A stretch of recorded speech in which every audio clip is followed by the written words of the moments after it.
Айыл чарба министрлиги айыл чарбасын каржылоо 11 долбоору боюнча маалымат берди.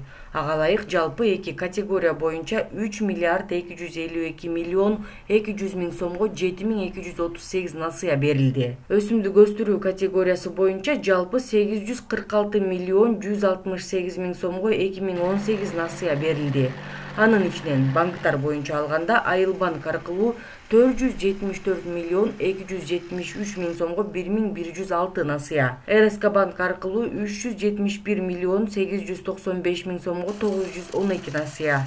Мал чарбачылык категориясы боюнча жалпы 2 миллиард 406 миллион 632 миң сомго 5220 насыя берилди. Анын ичинен банктар боюнча алганда Айыл банк аркылуу 1 миллиард 171 миллион 333 миң сомго 2491 насыя. РСК банк аркылуу 1 миллиард 234 миң 700 миң сомго 2729 насыя берилген.